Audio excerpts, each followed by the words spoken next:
समीर एक ग्रेजुएशन का स्टूडेंट था। उसने हाई स्कूल और इंटरमीडिएट की परीक्षा में पूरे ज़िले में टॉप किया था, पर इस कामयाबी के बावजूद उसके माँ बाप उससे खुश नहीं थे। वजह थी पढ़ाई को लेकर के उसका घमंड और अपने बड़ों से तमीज़ से बात न करना। वो अक्सर ही लोगों से ऊंची आवाज़ में बात किया करता था और बेवजह ही उनका मजाक उड़ा देता था। खैर, दिन बीतते गए और देखते देखते समीर ग्रेजुएट भी हो गया। ग्रेजुएट होने के बाद समीर नौकरी की तलाश में निकला। परीक्षा में पास होने के बावजूद उसका इंटरव्यू में सिलेक्शन नहीं हो पाया।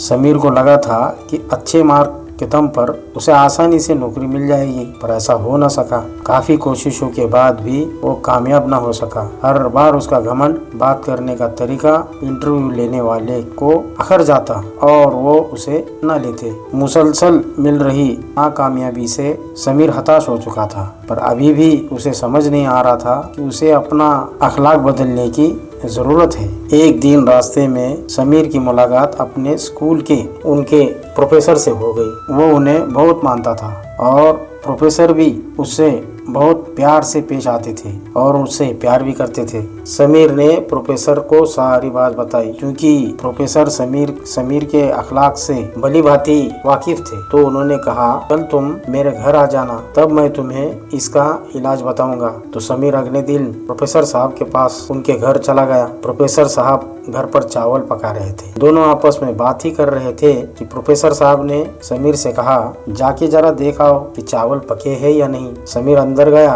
उसने अंदर से ही कहा, सर चावल पक गए हैं, मैं गैस बंद कर देता हूँ। प्रोफेसर साहब ने भी ऐसा ही करने को कहा। अब समीर और प्रोफेसर साहब आमने सामने बैठे थे। प्रोफेसर साहब समीर की तरफ मुस्कुराते हुए बोले, समीर तुमने कैसे पता किया कि चावल पक गए हैं? तो समीर बोला, ये तो बहुत आसान था सर। मैंने चावल का एक दाना उठाया और उसे चेक किया कि वो पका है या नहीं, तो वो पक चुका था। तो मतलब सारे चावल पक चुके थे। प्रोफेसर साहब बड़े ही संजीदगी चेहरे पर लाते हुए बोले, यही तो तुम्हारी नाकामयाबी की असल वजह है। तो समीर बहुत चौंका होकर अपने सर की ओर देखने लगा। तो प्रोफेसर साहब समझाते हुए बोले, एक चावल के दाने ने पूरे चावल का हाल बयां कर दिया। सिर्फ एक चावल का दाना काफी है ये बताने के लिए कि बाकी के चावल पके हैं या नहीं। हो सकता है कुछ चावल ना पके हो, पर तुम्हें उन्हें खोजना नहीं, वो तो सिर्फ खाते वक्त ही तुम्हें अपना हाल मालूम कराएंगे। इंसान भी कई गुणों से बना हुआ होता है। पढ़ाई लिखाई में अच्छा होना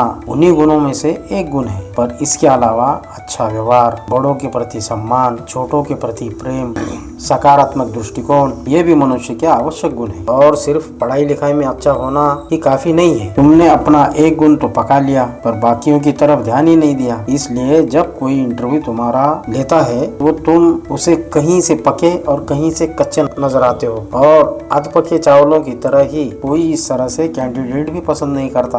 तो समीर को अपनी गलती का एहसास हो चुका था। वो प्रोफेसर साहब जी के यहाँ से नई एनर्जी लेकर जा रहा। तो दोस्तों, हमारे जीवन में भी कोई ना कोई बुराई होती है। तो हो सकता है हमें नजर ना आती हो, पर सामने वाला बुराई तुरंत भाप लेता है। अंततः हमें निरंतर यह प्रयास करना चाहिए कि हमारे गुणों से बना चावल का एक एक दाना की तरह से पका हुआ हो, ताकि कोई हमें कहीं से भी चखे उसे हमारे अंदर का पका हुआ दाना ही मिले।